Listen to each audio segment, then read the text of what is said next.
6:30 p.m. UK time on Wednesday night. I'm Claire Maxted, the host of Wild Ginger Running YouTube channel, and this is the Wild Ginger Running Q&A. Welcome. This is the show where I answer all your questions about trail and ultra running live on YouTube.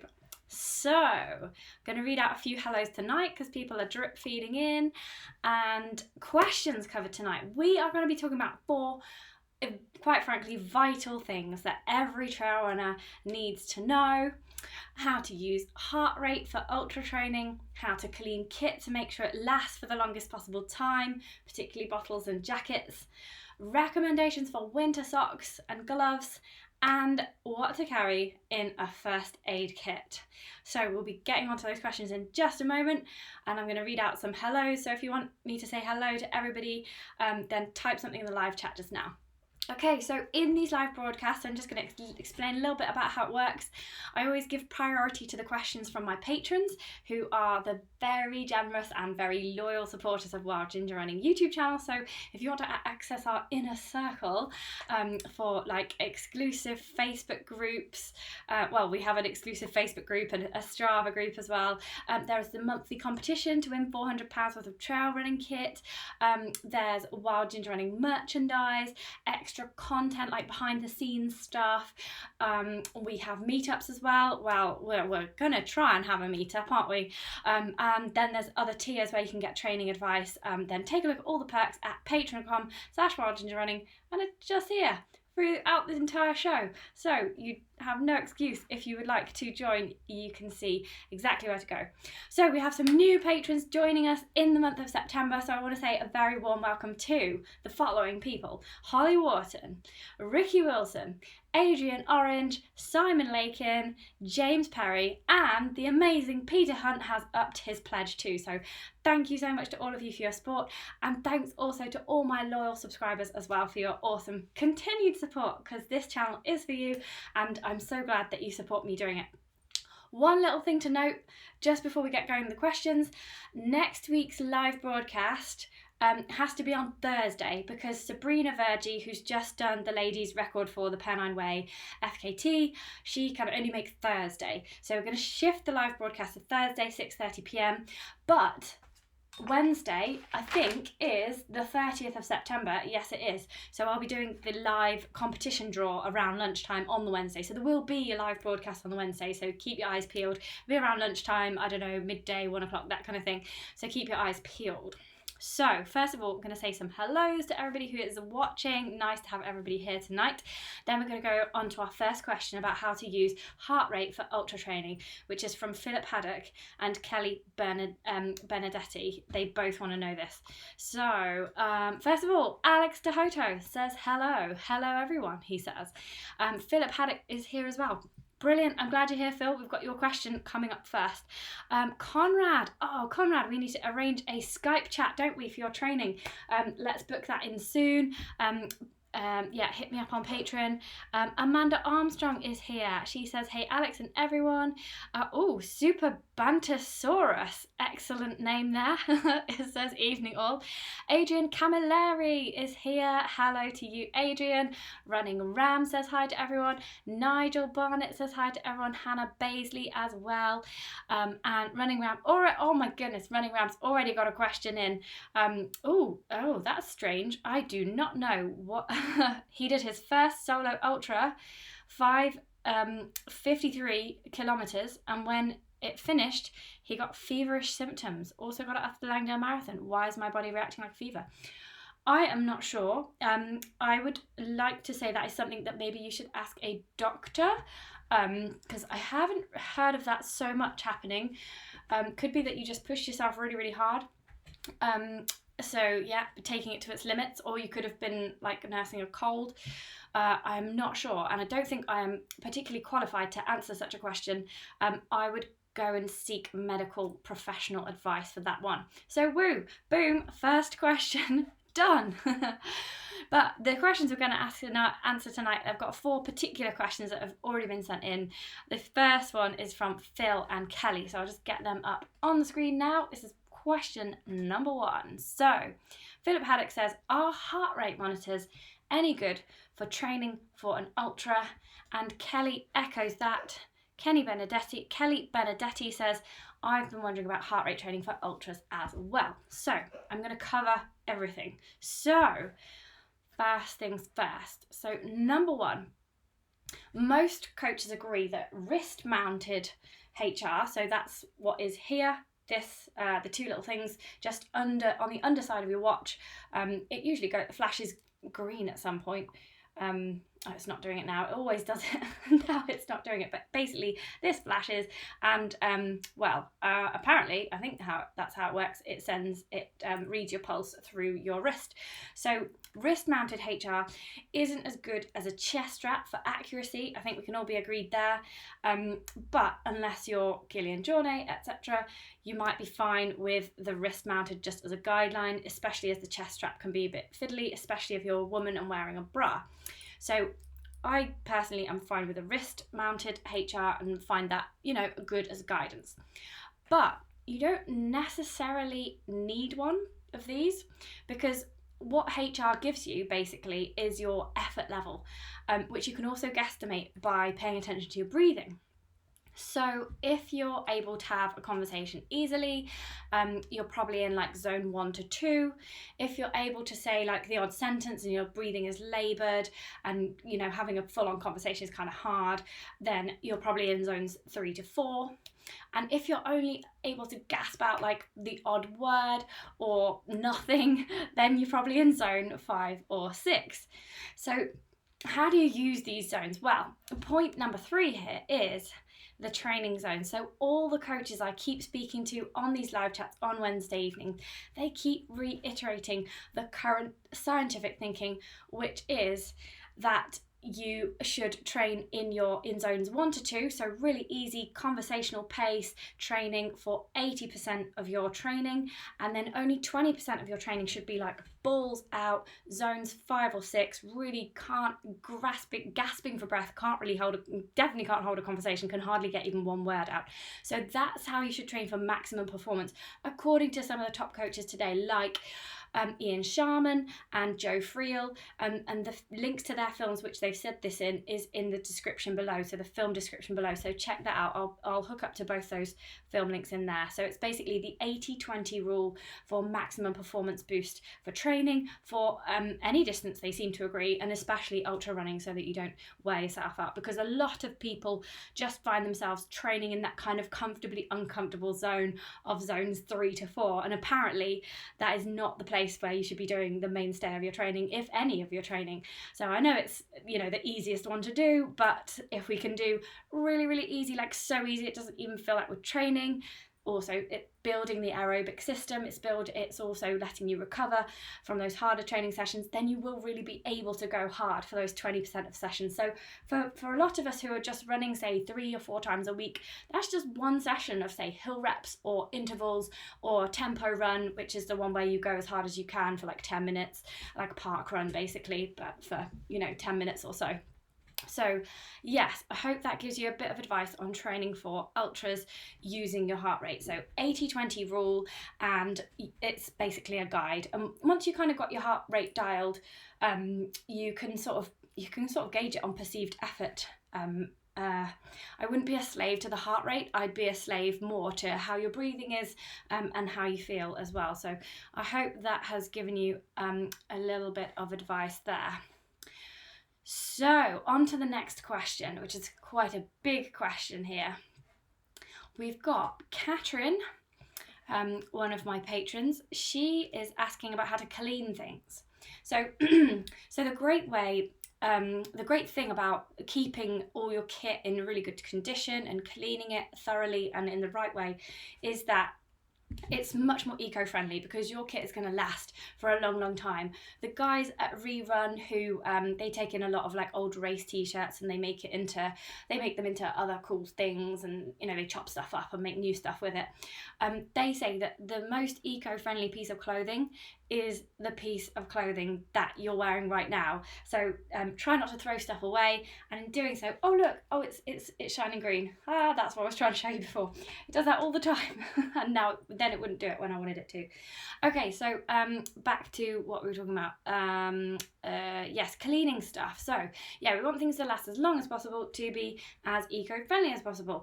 So I will start off with hydration bladders and bottles. So hydration bladders are very similar to bottles. I've chosen this bottle in particular because it has a drinking tube on it, which is kind of similar to a hydration tube.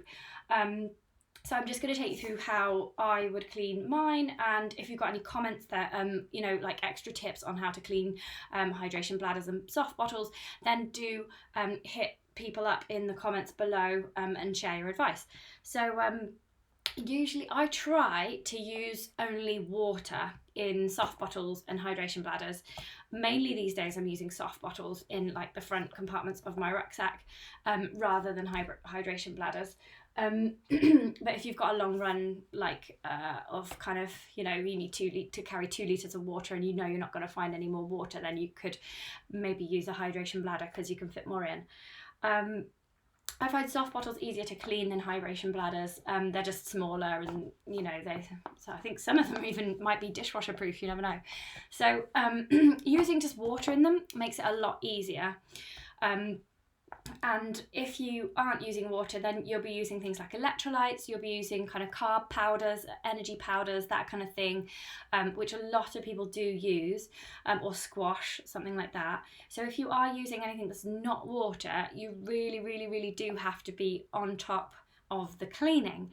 So you've got to clean them out as soon as you get back from your run, basically, to minimize the growth of disgusting slime and beasties and you know, like disgusting things inside here. So what I would do is, if like just daily after your run, I would just rinse it out with water and leave it to dry propped upside down. So like if you're doing it in the kitchen and you've got knives in you know, like in stacked like these pencils are here, like if you've got like all your cutlery here, so say you've got like a butter knife sticking up, I just balance it over like that so that it properly drains out. So leave it to dry upside down and squeeze the valve a bit so that everything comes out of the tube or out of the end of the valve, and that is what I would do on a regular basis. Hydration bladder also, you can kind of get a tea towel up there, you know, like if you've got one of the wide opening or the end opening hydration bladders, you can get a tea towel up there and you can properly dry it all out. That's quite straightforward. I suppose you could put a little bit of a tea towel up here, but you know, a draining is usually fine. And then you usually find that there's, you know, some water kind of sitting in the around the edge of where it shuts there, so you just like give it a flick like that, and then use it the next day or next couple of days. Rinse it out before you use it and it should be fine. Then probably every month or so, I would probably do a bit more of a clean, so get some Milton, you know, the sterilising tablets or the sterilising fluid, and make sure everything is properly sterilised in here. The valve and the tube parts can be a little bit more difficult.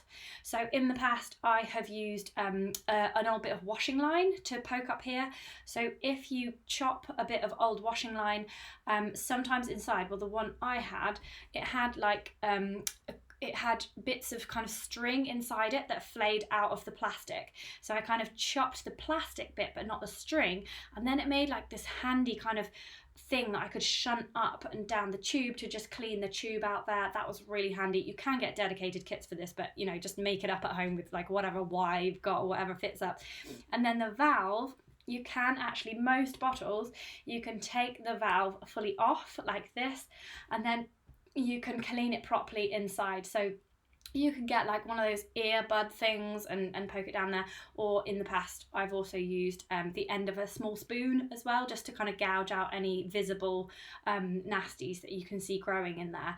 So that clears out all the visible stuff, and then hopefully the Milton takes care of all the invisible stuff as well. So that's a two-pronged attack there on all the grime that will inevitably build up, especially in this valve bit here as well.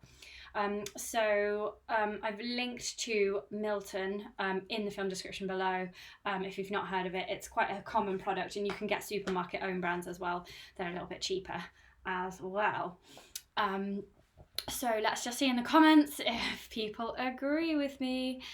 Okay, we've got a super Bantosaurus says, he or she has a tip for salmon sauce flasks. So take apart the silicone mouthpiece, this bit here, every couple of weeks. They did it for the first time the other day and it was full of black mold. Oh my goodness. Yeah, I know. So it does build up. So I think after every run, a rinse out is fine, but like every maybe month, it depends how kind of clean focused you are, but every couple of weeks, every month, then do just pay a little bit of attention to this end here. It's better if you just use water, but if you're going to be using carbs and electrolytes like energy electrolyte drinks and squash, then it does tend to gunk up a little bit quicker.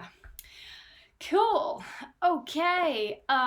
So Alex has a tip too. Always check your bottles and the bottle valves before a race. He found black goo in his bottles half an hour before the start of a half marathon in Brecon. Oh my goodness, that sounds disgusting, because then you're stuck, aren't you? You've got to drink it and you know that you're drinking black goo. Yuck, yuck, yuck, yuck. And then Super Bantosaurus says, Milton is a great shout, thanks. We'll bring back memories of when the kids were babies. Yes, yeah, it's also a really good product for sterilising babies' milk bottles. So yeah, get yourself some of that and use it in these. So that's the soft bottles side of things. And we just got a couple of people joining us here as well. I'll just do a bit of a shout out to Benjamin Bowen, who has just joined us, and also Sue Hewitson. So hi to you both. Hi Sue, hi Ben, and glad that you could join us. And another tip coming through here from Paul Rogerson, who says he always uses Tailwind in his soft flasks and always cleans with Milton fluid. A quick rinse off with water afterwards gets rid of the chlorine taste. Yeah, that's a really good point actually, Paul. Thanks for bringing that up. So if you have sterilised it with Milton, don't go then just putting your drink straight in. You do want to give it a rinse out with that. It probably says that on the back of the Milton pack in, you know, the using conditions as well. So yeah, that is how you clean them. Other people say that they store them like in the freezer. You can put them in the freezer drawer and then it like obviously freezes the growth of any microbes and things like that. That might be a nice idea for the summer. In the winter, maybe not so fun. But yeah, that's just another option. I haven't done that personally, but apparently it's something that some people do. Yeah, I just tend to just give them a good scrub out from time to time whenever the grime really builds up.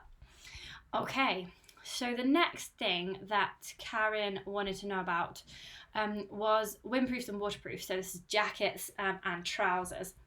So how to clean them, how to get the best out of them. So each manufacturer will have specifications for how best to clean and reproof your windproofs, your waterproofs, and any gear really that includes down jackets, etc.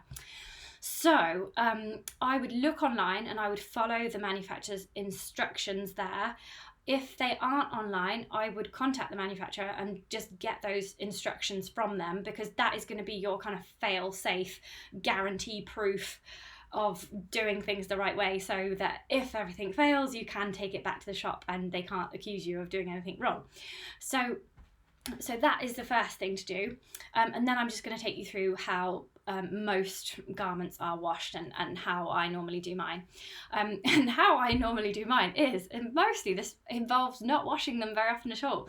So I don't consider waterproof jackets and windproof jackets like other clothing. Like I wouldn't just put them in the wash after every run or anything like that. I don't wash them until absolutely necessary. And absolutely necessary in this case means not until you feel like the garment is not performing as it should, or if it's visibly really dirty. So if it's visibly really, really dirty, I would just get like a really soft, like a sponge or like a really soft cloth, nothing with like a Brillo pad type edge to it at all, or even just use your fingers. Just get the dirt off with a damp cloth, with no detergent on it or anything, just with water if you can. So if you do that kind of as soon as the dirt gets onto the jacket, you've got a better chance of that just coming off really easily just with some water. If not, then some soap flakes, so it's just some general soap should be fine for that. Don't use normal detergents on your waterproof or windproof items, because what that does is it's so good that it wrecks the durable water repellent coating, the DWR, which is on the outside of the jacket. So don't do that. Yeah, and the other thing is that the whole not washing until it's absolutely necessary thing, that ties in nicely with my advice on not wearing those windproofs and waterproof jackets until absolutely necessary on the hill, just to avoid sweating in them unnecessarily. I get a lot of people on here saying, oh, my jacket's not breathable, or my jacket's not waterproof. They're getting wet on the inside because they're sweating. And that's sometimes, not always, but sometimes because they're expecting to be able to wear the jacket even when they're running hard and it's not raining that much and it's actually quite warm outside. So obviously I don't want to give advice which means that people are going to the stage of hypothermia before they start putting a jacket on, but just assess the situation around you. If it's just drizzling and it's quite a warm day, your clothing dries really quickly. So unless it's really windy and making you really cold, there's no reason to put that extra layer on and start sweating until absolutely necessary. So you just got to make sure it's kind of experience that will teach you when to put it on and when not. But basically you've got to put it on before your hands are too cold to do the zip up. Or if you think you might get into that situation, you can do the zip up prior, just like a little way, and then use it as a smock and put it over your head and then zip it up like that. So that would be my advice to you, is to just not wear your wind and waterproofs until absolutely necessary, and then you have to clean them less because you've sweat in them less. So there you go. That is my advice to you there. So if you definitely need to wash your jacket or your waterproof trousers, then what most manufacturers will say is to wash the whole thing, jacket, on quite a low temperature, probably like 30 or 40. Most of them will recommend washing them in soap flakes, or you've got these products from Nikwax, Grangers and Stormcare. So I've got a picture of this Nikwax, the Tech Wash and the Wash In Direct as well there. So the green one on the left, the Tech Wash, that is the cleaning, the washing detergent there, the special detergent that won't take the DWR off, and the TX Direct Wash-In is the re-waterproofing, the rejuvenation of that DWR. You can also get that as a spray as well. So Nikwax, Grangers and Stormcare, they all are eco-friendly products. They all sign up to various kind of blue sign type eco-friendly protocols, so you know that it's not going to wreck the environment if you use these products, which is a double whammy. So I've listed all of these Nikwax, Grangers, Stormcare products in the film description below, or the podcast show notes, so just look them up there. So you wash your jacket in, I usually save up, like if you've got a couple of jackets and a windproof and some waterproof trousers, like wait till you've got a good like half load there, and then wash them in the washing machine or by hand, either or, and then afterwards, then for a waterproof jacket, if you need to, reproof. So some companies sell something which does 2 in 1, but a lot of companies do a washing product and a re-waterproofing product, because you don't always need both at the same time. So if you're then moving on to the re-waterproofing stage, you do exactly the same thing if it's the wash-in product, or you hang it up and you spray it if it's the spray product. And then you're usually advised to tumble dry on a low setting, like 30 or 40 degrees C, or if you haven't got a tumble dryer or access to a tumble dryer, then you can hang it over a radiator. So, or in a warm airing cupboard, not touching the radiator, just near a warm radiator, and because basically the heat helps that chemical treatment to bond to the jacket's fibres, so that's why we're using warmth to fix that on there. So, as I said, links in the film description to all of these products that you might find useful. And yeah, just don't wash it unless it's entirely necessary. Like until it smells, until the water's not beading up on top. They call that wetting out, and sometimes you'll get that under where your backpack has been, and sometimes you'll get it at wear points like here, but that's not so bad because you don't tend to let in loads of water under the arms. Another good point to just riffing around this topic is, if you buy a waterproof jacket that's just like not skin tight, like it's a little bit on the large side, maybe a size up, then you can actually fit your running pack underneath. So you pop your jacket over the top. I know you look like a hunchback, it's not a good look, but it stops your jacket from wearing off that durable water repellency on your waterproof. It stops your backpack from wearing that off on your waterproof. So it just prolongs the life of that jacket a little bit longer as well. And it's easier to take on and off. Like if you've got one of those marginal days and you're just like, is it going to rain? Is it not going to rain? You keep putting it on and then you're like, oh, I'm too hot, take it off again. You can easily just whip it on, whip it off. And I just usually stow it in, like the backpack strap kind of comes around here. I just kind of put it in there, wind it round, and just have it flapping around basically. So we got some comments. Let's see what everybody's talking about while I have been talking away. So iCobra Kai says, have you tried cleaning with camp suds? No, I haven't. I'm guessing that's some kind of soap flaky type thing. I don't actually buy like the proper tech wash myself. I just get generic soap flakes from the supermarkets. It is getting harder and harder to buy just soap flakes. So yeah, if you can get your hands on some tech wash or the Grangers just wash in products, or the Storm Care products as well, then those are definitely good. But no, I haven't tried camp suds. Please fill me in on what they are. Sue Hewitson says she is the same. Good on you, Sue. She never washes until absolutely necessary. Then she goes for the Nick Wax Tech wash and the waterproof coating to recoat. Yes, yeah, that is really good, Sue. And it's probably more eco-friendly that way as well. I know one of the PR guys, he was really shocked at me because I wear all my running clothes like again and again. Like I do the sniff test, like I sniff the armpits. If it doesn't smell, I just wear it again. And so Clive Allen, who does the PR for Petzl, well, he did anyway.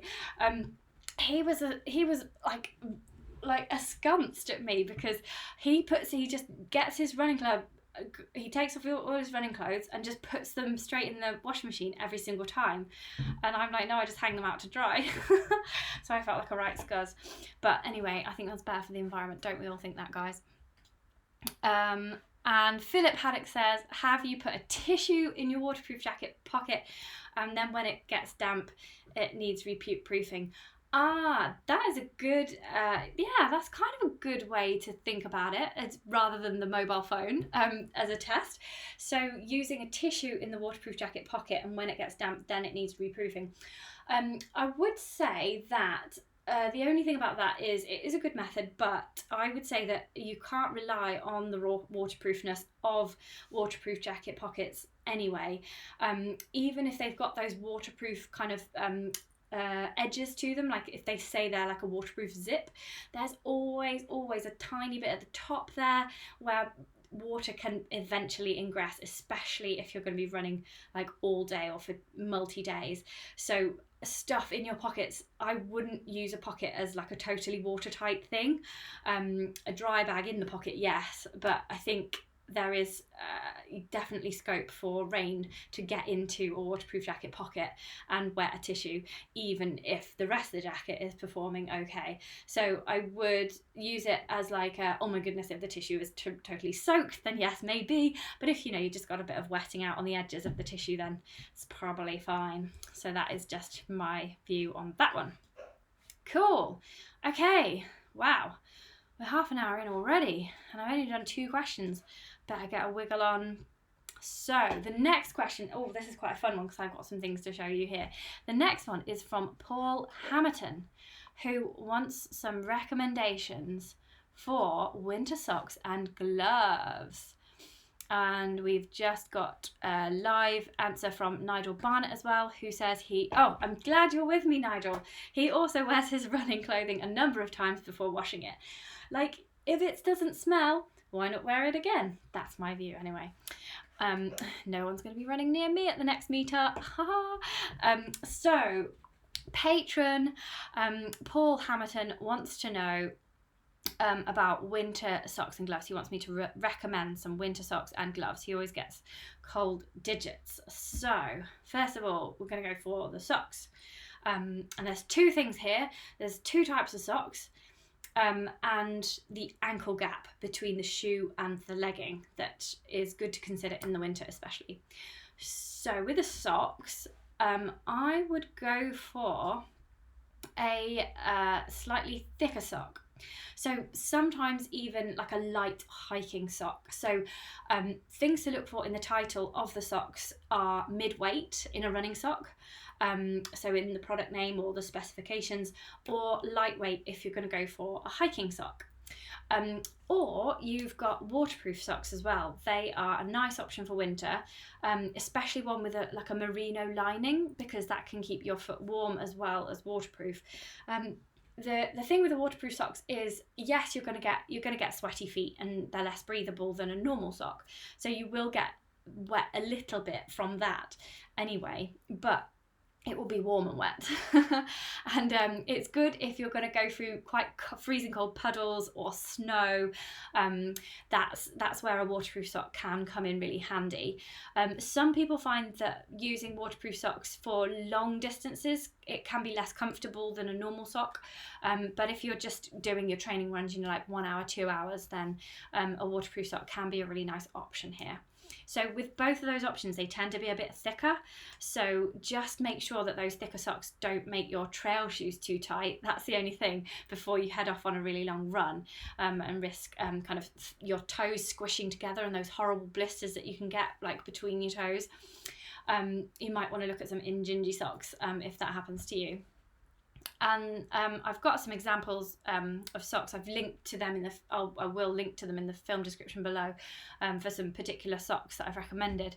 But the other thing that you want to do is make sure that the sock is a little bit longer than the ones you might wear in the summer. So in the summer you can kind of get away with, those like no-show type socks. I don't really like them because I find that sometimes they slip down, and if they're no-show already, you can't like get them and hoik them back up. So I like a kind of an ankle length sock. But in the winter, just have a look at and see if you're wearing long leggings, where they come down to, because you don't really want a gap between like a bare skin basically at the ankle between your shoes and the leggings. Well, I don't anyway, because it makes you feel really cold. So you might want the sock to come up a bit higher.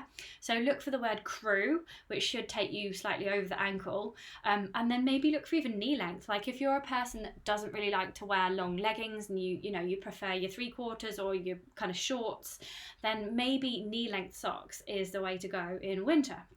So if you own a particularly thermal sock that's brilliant for winter, then do also share in the comments below.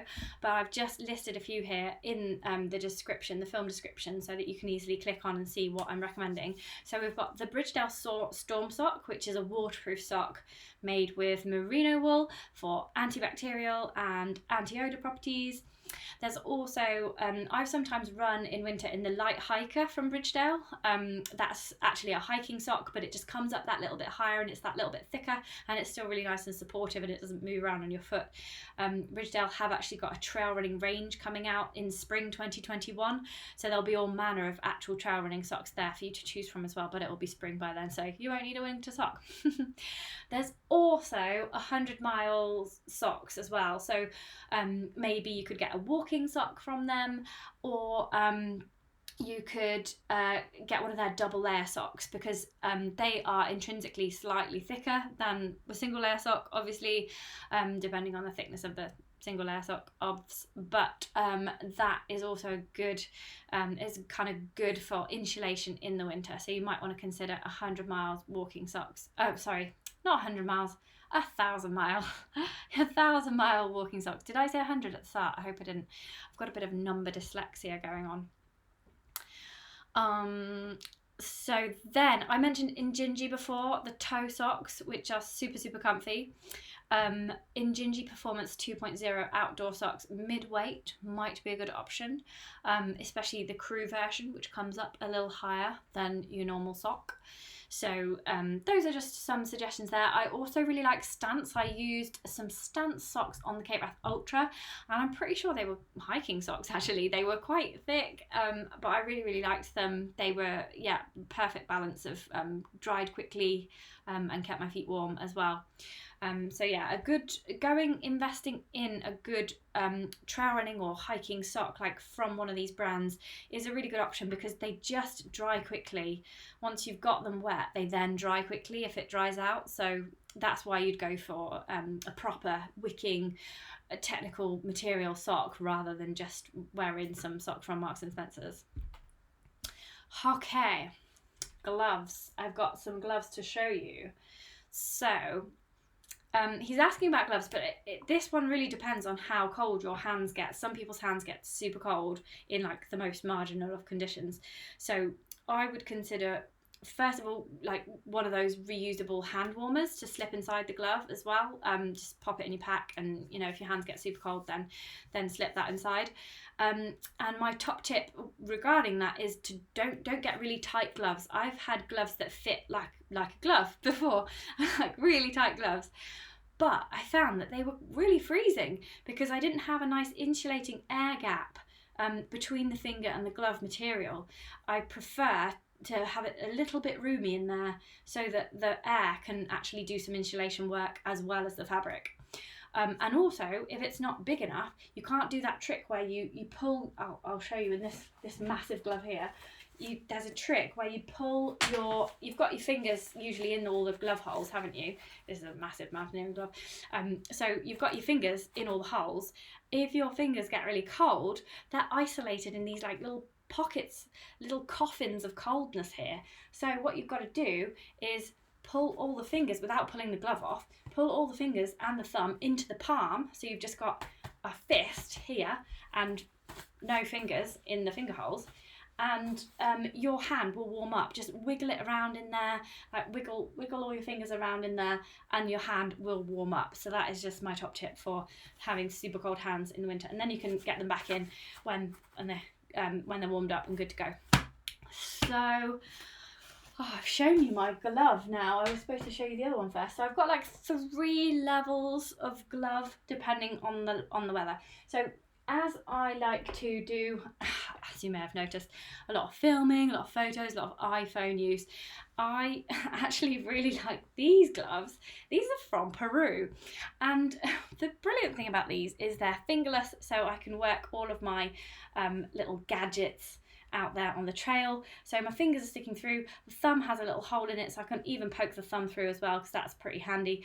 And then if I start to get cold, they've got this genius mitten over the back, which I just hook over the fingers like so, and it turns into a mitten. And the great thing about that is that all your fingers are together in the end of the mitten, so it actually can be really warm. So you can pick up a pair of gloves like this in Accessorize, Fat Face, White Stuff, like Topshop, that kind of thing. I got Steve some nice ones that were like a bit more manly than this one. Yeah, they do have a bit of gaps in, and they're not windproof. They're fairly good in the rain, but they will get soaked eventually. I think this is made of an alpaca or a llama or something like that, because it is from Peru. But yeah, it's very good, and it's good for conditions where you just need a light glove and you still want to work all your tech.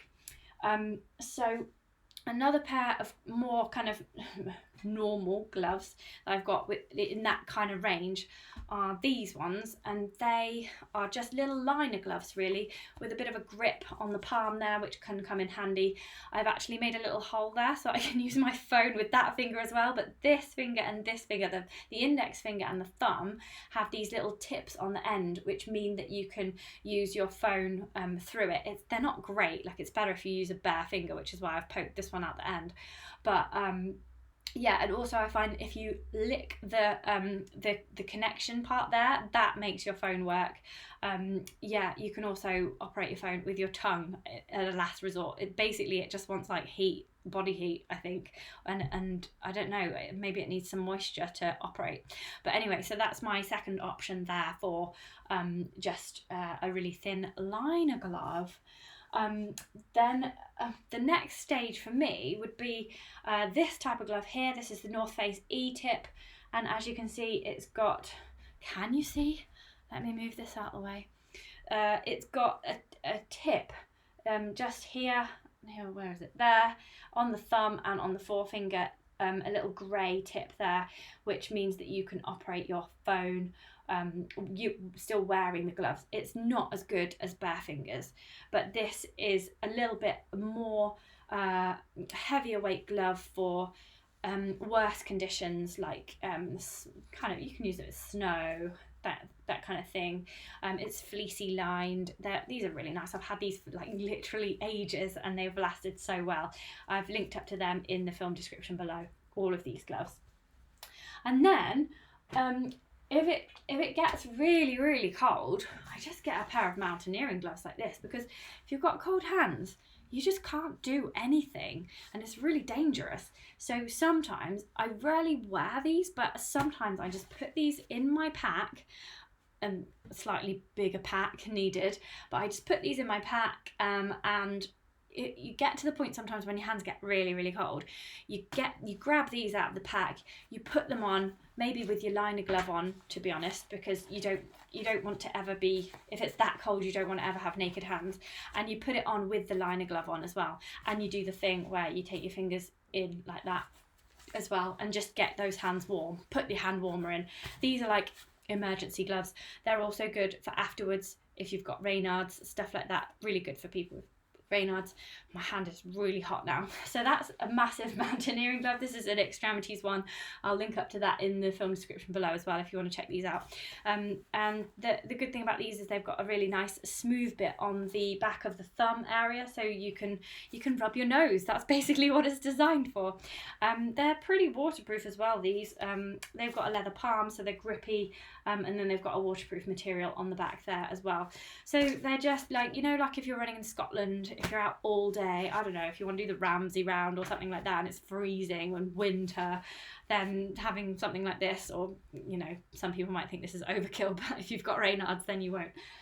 Then they are a really good option. So that's 4 pairs of gloves.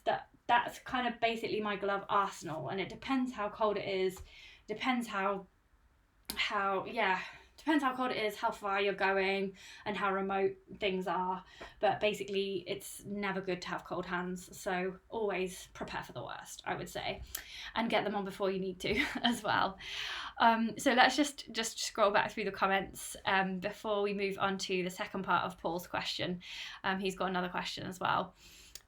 So we've got Cobra Kai has come back to tell me what Camp Suds are. So Camp Suds is a brand of concentrated soap for multi-use. Maybe it's American, because Conrad's come in and said they're a tech fabric friendly soap marketed towards campers instead of athletes. It's usually scent free too. Okay, well that's cool. I'll check them out and maybe put a link to them in the description below as well. Possibly might be a product in America, because I haven't actually heard of that before, but it's for camping, so I don't know if I would have anyway. So lots of people are saying that they're with me on the whole rewearing of running kit thing, which is great. I'm not the only smelly one out there. So Hannah Paisley is saying after a gentle run she rewears after an airing on the line. Yeah, I've just put it on the banister and good to go. And then we went on to the waterproof socks and the socks. So Philip Haddock has a shout out for Sealskin's waterproof socks. Yep, so Sealskins, Deck Shell, Bridgedale, all do a really good waterproof sock, all very highly recommended. And Conrad is just saying for cold hands he needs mittens. Oh yeah, so you can also get like a mitten version of these as well, which is super handy. But I sort of do the whole balled hand up thing as a mitten option, because in mittens you can't do much stuff So that's why I just go for like a slightly larger glove so I can do that. And then for his feet, he has a wool blend hiking sock in the winter for his running. So yeah, so sometimes a hiking sock can be good. It's a little bit thicker. So on the feet, he goes for a tight weave and a non-breathable shoe, like a shoe that's not that breathable. So that stops cold air from getting in. So yeah, that's an option as well. Some shoes are more breathable than others. Basically, it sounds grim, but to test the breathability of a shoe, you can always like the mesh part of it. You can always like hold it up to your mouth and kind of blow through it, and if you can feel your breath going through, then it's probably quite breathable, like a sieve. And if it's not, then it's probably quite water resistant or wind resistant. So you can test it out that way. And Conrad says, in a pinch, socks on your hands works very well. So yes, it does. But if you haven't got any gloves, why would you have spare socks? That is a mystery. But yes, socks on the hands also works very well. On the Cape Wrath Ultra, I dried some socks from the previous day by using them as gloves on my hand. Cunning. I looked like an idiot, but it worked. And iCobra Kai has a shell you can tuck away. Oh, that is a good idea. Yeah, so like a windproof shell over the top. Now, that is a great idea. I love that idea. I would definitely use a pair of gloves like that. And he is saying he is Canadian. Sorry for calling him American. I'm really sorry. That's a massive insult, isn't it? And he says, socks in the hands. I hadn't thought of that. Sue says, I need those massive mountaineering gloves. Someone told me not to wear socks over your hands to keep them warm. Someone told me to wear socks over your hands to keep them warm too, although not tried it yet. Yes, you can definitely wear socks over your hands, but just make sure you've got spare socks in your bag. What's Hannah been up to? So Hannah Baisley has been wearing fleece-lined ski mitts to cycle commute. Yes, very good. Never got cold hands. Bit more awkward for running, but they'd have their place in cold conditions. Yeah, so the bigger the glove, basically the less you can do in them. So that's why in one of these gloves, I would always wear a liner glove inside, because when you pull your hand out, it's not suddenly naked, and you can still do a lot with a pair of these on. That is what I would do. And then Cobra Kai says running in gloves is impossible. It's either too hot or too cold. Yeah, there is that as well. There's a bit of like on off. But yeah, if you wear like a little slimline pair of like liner gloves, then sometimes that can be okay. Conrad is also recommending ski gloves for running. So some of them can be quite low cost, and they're quite good for -15. So yes, ski gloves. Yeah, so you don't have to go out and buy a dedicated pair of gloves for every single sport. Just if you've already got gloves for mountain biking or skiing, then just use them. Like no one wants to get more stuff if they don't need to. Okay, and then Paul also wanted some tips for running in the cold. So he says, to what extent does cold temperature affect our ability to complete long runs? Well, depends how cold, and depends on the person, obviously. If it's really, really cold, obviously you won't be able to complete the run because you'll get hypothermic. But I'm just going to answer this by basically giving you my top tips for running in cold weather. So I would say, first of all, you could warm up for 5 minutes inside before going out. That's quite a good one to do. And make sure you keep your head warm and your hands warm with gloves and hat. That's a really good way of warming up. Warm up those extremities. You can also wear like a technical quick wicking thermal base layer, so probably long sleeved at that time of year. And I would definitely say to layer up the clothing so that you can kind of unpeel and pop in your backpack as you warm up, because often you'll start with everything on and then you get really hot after about 10 minutes. So the other thing you can do in winter is to avoid stopping too much, because you cool down as soon as you stop. So avoid stopping for too long and hanging about. And if you're running with other people, say one of you needs to stop for something, if the other person, say, needs the loo or needs to do something else, don't put it off, just do it while they're stopped already. Kind of get a bit of a team herd mentality going on there, and do things all at the same time. If one person's stopped to like get eating, drinking, go to the loo, then do your stopping thing as well. Look at the map, go to the loo, get a snack out that you couldn't reach from the back of your pack, etc. So avoid stopping for too long and too many times. So keep drinking as well, even in winter when you think you don't need, you know, to carry much water. With every breath you're exhaling moisture. So keep drinking, just a little sip every so often, and you should not be dehydrated. If you can plan your route so that you run into a headwind and then you've got a tailwind on the way back. That's always a useful one for winter, because it can just be so energy sapping if you've got the wind in your face on the way back. And if you're doing any speed work in particular, make sure you're fully warmed up. So again, take that warm up inside for 5 minutes. You know, like if you've not got much room in your house, just some squats, some lunges, some press ups, some just kind of jogging on the spot, heel kicks, knee raises, that kind of thing. That will make you fully warmed up, and then get into a jog, and then go for your speed work. And then really importantly, get warm and dry as quickly as possible after running. So even if you've just got like a 20-minute car journey, take your wet things off and put dry things on, because there's so many times when I've driven back from running club, when I didn't used to live like 1 mile from running club. I used to live like 20-25 minutes journey in the car away from running club, and so many times my hands would be on the steering wheel just getting that horrible yellowness of the finger, like of Reynard's, and then it's so hard to warm up once you've gone. So I would definitely say, like for me personally, like being a woman, like the bra makes you really clammy, so get like the bra off, get a tight t-shirt on or a crop top instead. You can do those things like under a big t-shirt, or, you know, get one of them dry robe things so that you can do that with decency in the car park without scaring too many people. But yeah, get wet clothing off, and get dry clothing on, especially if you've got a bit of a journey to getting home. Those would be my top tips for winter. But yeah, you can run through the winter as long as you're comfortable to, and as long as you're happy to, and yeah, don't take any undue risks. And if you see an edge of a cliff with some snow at the edge, don't go right to the edge, because there might be a cornice there. Just saying, be careful. Great, we've got some more comments on the live chat here.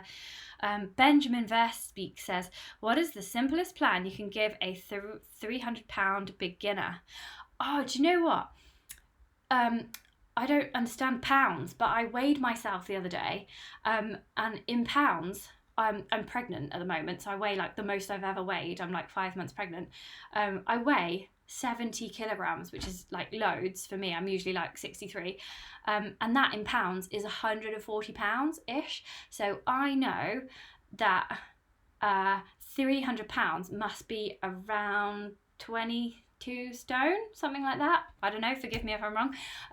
I'm British, I don't only do stones and pounds, I don't do like the whole pounds thing.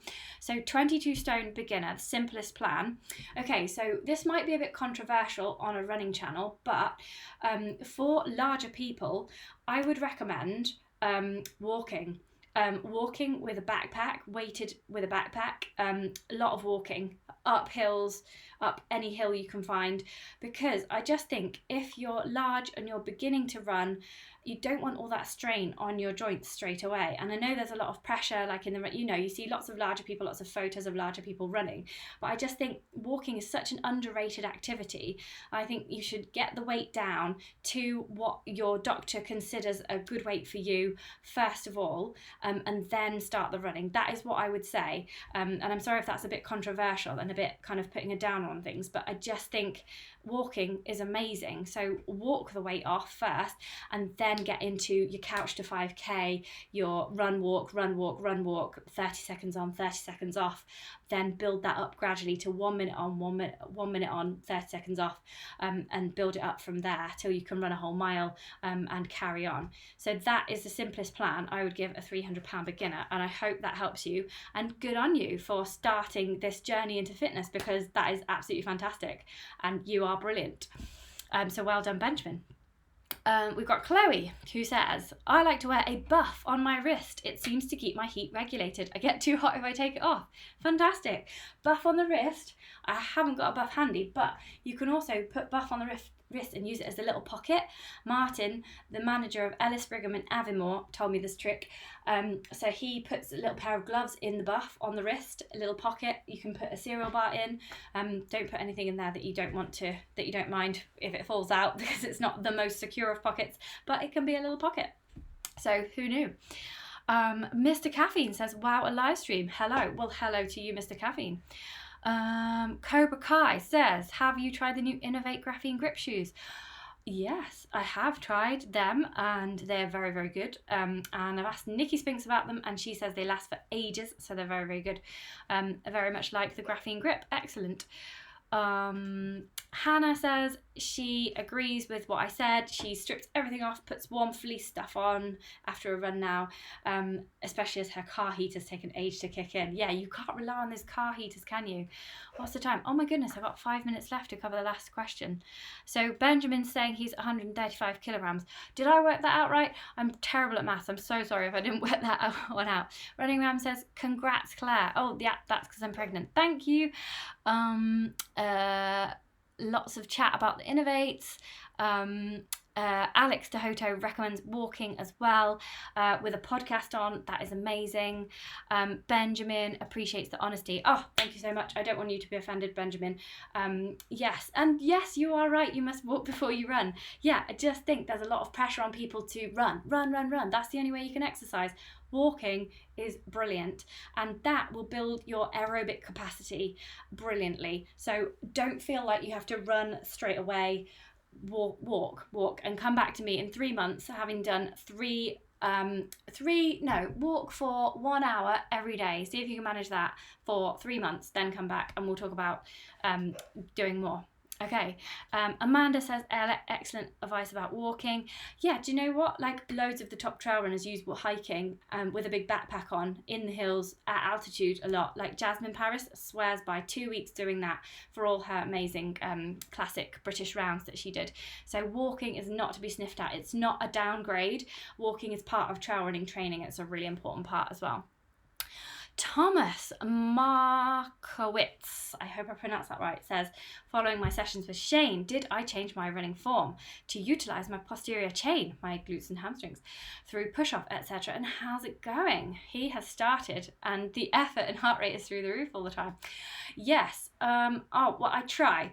I try to think springy all the time, and I think that helps, definitely.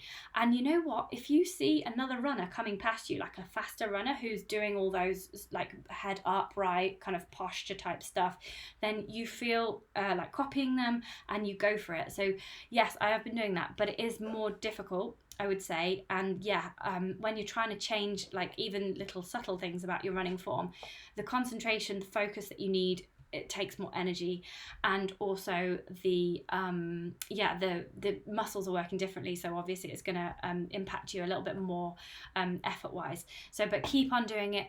Think sort of like springy and bouncy and light, and we'll all be better at running. Cool. Nigel Barnett's telling me there's 14 pounds in the snow. I know, but I can't do basic arithmetic while live, can I? Okay, we've got to get through the final question now, because it's almost an hour that I've been yabbering on, and I promised I'd go and cook a Thai curry for my husband. So the last question that we've got tonight is John Airy. John Airy, have you ever done a video detailing what you can carry in a first aid kit? That is quite useful for any kind of emergency. Oh, I didn't read that part of the question. Any kind of emergency. No, I would just talk about what I need in a running emergency. The first aid kit. Yeah. So, how many people carry a first aid kit? Hands up. Sometimes I do, sometimes I don't. If I'm running with a running club, then most often I do, because I'm the running leader, and it would just look really bad if I couldn't attend to people's needs. But basically, the first aid kit is not just for you. So I carry a first aid kit because you never know when you're going to have to turn on full superhero on the hill and, just tend to someone in need. It might be a kid, might be a mountain biker that's fallen off. It might be some hiker that's twisted their ankle. So first of all, I often carry a first aid kit because not because I think I'm going to need it, but because you never know what you're going to come across, and good chance I'll be a hero. So these days, I would probably add to these, just to say, during COVID times, I would probably add in some anti-bac, like one of them bottles of anti-bac, maybe some medical gloves and a face mask, just these days, just saying. And so the one that I would recommend, if you don't want to make your own, is the Life Systems Light and Dry Nano First Aid Kit. So I've put a link to that in the film description below. I will do once this is finished, I promise. So this is the recommended first aid kit of the original mountain marathon, the OM. And it's got a little leaflet that tells you what to do. It's got safety pins. It's in a little waterproof bag. It's got, a sachet of sun cream. That sounds helpful. It's got some sterile swab things, alcohol cleaning wipes, zinc oxide tape, sterile dressing, some plasters, a blister plaster, an elasticated bandage, and it weighs under 100 grams, and it's teeny tiny. It's like this big, 120 times 120 millimeters, so very small. I've got some pictures. I've written a book on trail running, and I've put what I carry in my first aid kit in the book. So this is what's going to be in the book, sneak preview. This is my basic first aid kit for low-level trails close to civilization. And if you can see, there's a space bottom left, and that is because we had a picture of a £10 note there, and apparently you're not allowed to publish pictures of money without prior permission from the Treasury or something, so we had to take that off. So there was a £10 note there, but I usually carry like some small like emergency food, a whistle, which you might find is on the chest strap of your pack these days. I carry a phone as standard. I carry an electrolyte in case I start getting a headache, a couple of dressings just there, some safety pins because sometimes zips can go on your pack and stuff, and you just might need a safety pin to zip a pocket back together. We've got some antiseptic wipes here. We've got some, it says a sterile needle for popping blisters. I can't even see that. But yeah, you could carry one of them. I would carry that for more like, I think that's wrong actually. Oh dear.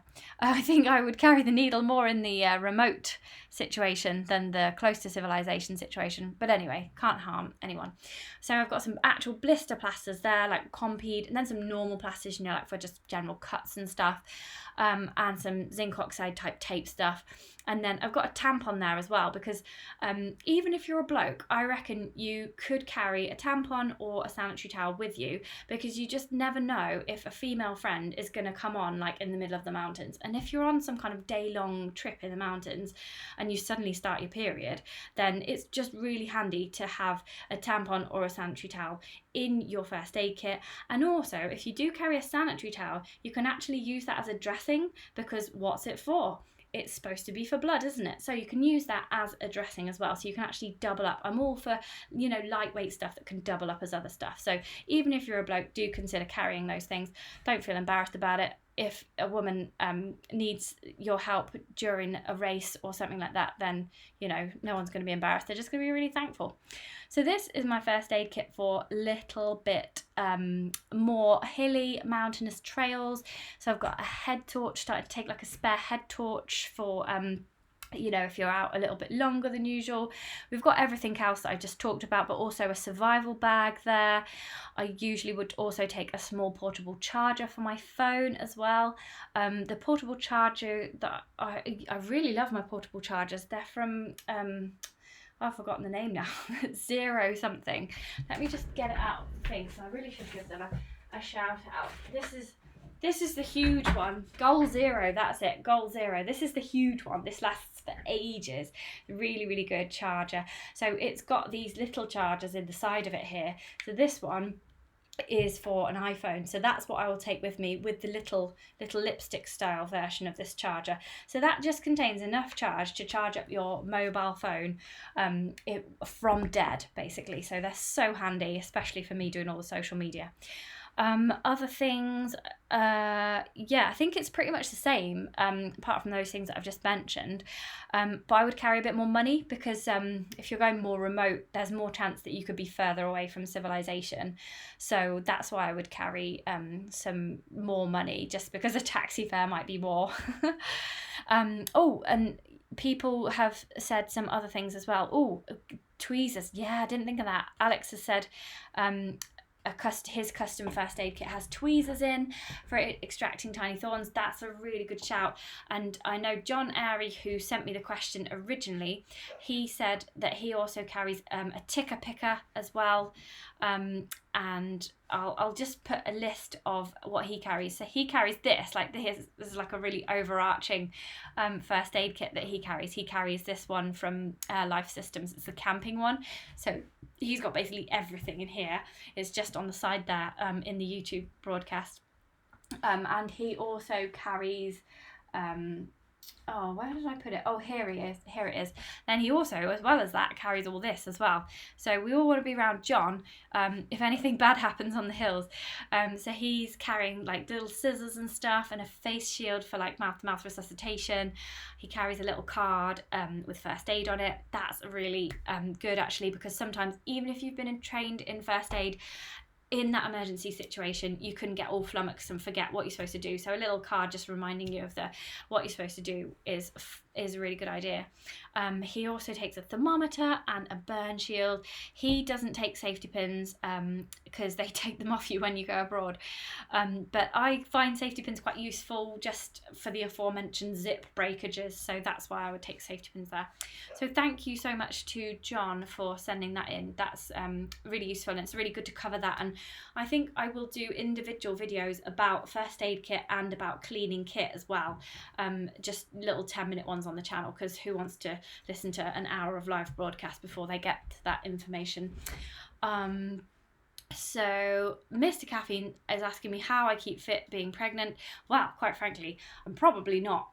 I'm not as fit as I was when I wasn't pregnant, but I have been carrying on with my running. I've been doing a lot of walking. I've been doing cycling. I've been doing swimming. So yeah, I'm not getting obese yet, but yeah, I'll see how the next 4 months goes, because running is starting to become, quite frankly, very difficult because of the pressure on the bladder. I just constantly, the moment I start running, not with any other sport, I just feel like I need the loo immediately. You go to the loo, you run off, you find a bush, you go to the loo, nothing comes out, hardly anything comes out, and you're like, oh, body. It just must be the way the baby is sitting, because my other friend Vicky, she doesn't have any problem at all, and she's 2 months more pregnant than me, so I'm very jealous of her. But a lot of other women, I've been on a lot of forums, and a lot of other women say they have a similar problem. So yeah, you just got to take each day as it comes, and if you can't run, just slow to a walk. As I said before to Benjamin, there is nothing wrong with walking. Walking is absolutely a fantastic way of keeping fit, and it shouldn't all be about the running, even for runners.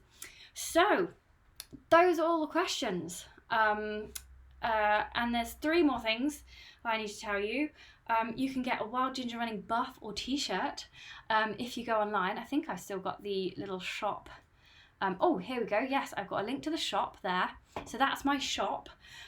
So if you would like to have a t-shirt like this, or one that says happy trails, because we all want to be happy on the trails, it's the whole point of running, then go to the shop, have a look. There's buffs there as well. So get yourself one of them. The other thing that would be really cool is to sign up to my training camp. So, I've got the dates wrong. Don't look at those dates. It's not the 24th to 26th of April 2020. The training camp in 2021 is here. And it is, get rid of that. It's on the 16th to the 18th of April. and it's also in October, and I've forgotten when. Let me see if it's in my diary. Oh, how remiss of me, it's not. I can't remember when it is in October. You'll have to have a look on the website. But there's one in October next year, and there's one in April next year. So come to the training camp. We're going to do night running, testing out poles, strength and conditioning, navigation, 4 beautiful runs in the Peak District. It's going to be absolutely amazing. It's going to be sensational. We've got 4 people booked on the April one already, so it's definitely going to run. We can probably have 10. And then if we get any more, like if we get 20, we'll get another coach. Dave Taylor's going to be the coach, and he's awesome. And it's basically aimed towards beginner to intermediate. So it's not going to be about like, oh, let's go for a really fast run and leave everyone behind who can't run that speed. I will have just had a baby, so I will not be in any state to be running really quickly. So it's all for beginners, and it's all about learning rather than bombing through the mountainside. So we're going to eat lots of cake, look at the views, and generally have a really awesome time. So come to the training camp if you can. It's at the link there. I'm running it through Tracks and Trails, mountain running holidays. So also look at their website if you want, because they've got loads of other cool holidays there.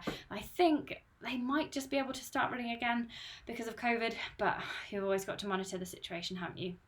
So anyway, hopefully the situation will be under control by April, so we can run the first ever Wild Ginger Running training camp. Woo! And then the last thing to do is become a patron. So basically, the way that I fund this channel and like sit here giving you all this advice is because I have these amazing patrons that support me. Patreon.com/wildgingerrunning. Lots of different tiers, anything from $5 to $1 million. Come on, someone, $1 million tier. And basically, you get loads of perks like the exclusive films, me answering your questions on stuff like this, asking elite athletes in interviews your questions in priority. You get to be in the Facebook group where we all have a laugh, and the Strava group, which I'm very bad at because I'm hardly ever doing anything anymore. And what else? You get a competition. Yes, you get automatic entry into the competition to win £400 worth of trail running kit every single month. So why would you not want to be in the patron group? It's really, really fun. We are arranging a meetup as well. We've got one booked for November. May or may not be allowed to happen. Let's just keep our fingers crossed. We might have to do it in groups of 6, but we'll just see what happens, hey. And I need to remind you that next week's live is not on Wednesday night. So Sabrina Vergy, Pennine Way, FKT ladies record holder, cannot make it for 6:30 p.m. As usual on Wednesday. So we're just shifting it to Thursday just next week. So remember that. I'll put a shout out in the Patreon Facebook group and on Patreon itself as well on the website there. But we will have a live broadcast on the Wednesday because it's the end of the month. So we'll be drawing the competition. So I'll do that around lunchtime on Wednesday. So keep your eyes peeled. Let's just read some comments out before I say goodnight. So who have we got? What's people been saying? Amanda Armstrong says that Steve should be cooking for me. Yes, I think I can hear some clattering in the kitchen because I waited so long now. He said he'd chop the vegetables, so we're going to tag team it, I think. He's also doing some work as well. And Thomas Markowitz says, thank you, he will persist on his technique. Yeah, go for it, Thomas, you can do it. It will make all the difference, I'm sure. Just think springy and upright and boundy, not heavy and low and constricted at everything. So yes, Steve should be cooking for me. That is definitely a scientific fact. Amanda says, absolutely brilliant Q&A. Thank you so much. Enjoy your curry. I will. Thank you, Amanda. And Mr. Caffeine says, great, you're much more active than the average person anyway. Oh, I just have to be, because otherwise it's just so dull, isn't it, life? And Clary Mason says, thank you very much, Claire, and well done on the COVID-19K fundraising. Oh, thanks, Clary, that's really kind of you.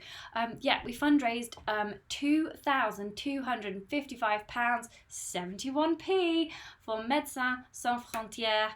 and that was for the COVID 19K challenge. So I sold medals and t-shirts and buffs, and all the profits went to the charity. So I'm just waiting for them to reply to me, because I've emailed them saying, hi, I've got over £2,000 for you here. How shall I send it to you? And can I have a big check? So I really want to write it on a big check. But they haven't replied, so I'll have to ring them at some point. So yeah, watch this space, but they will be getting loads of money.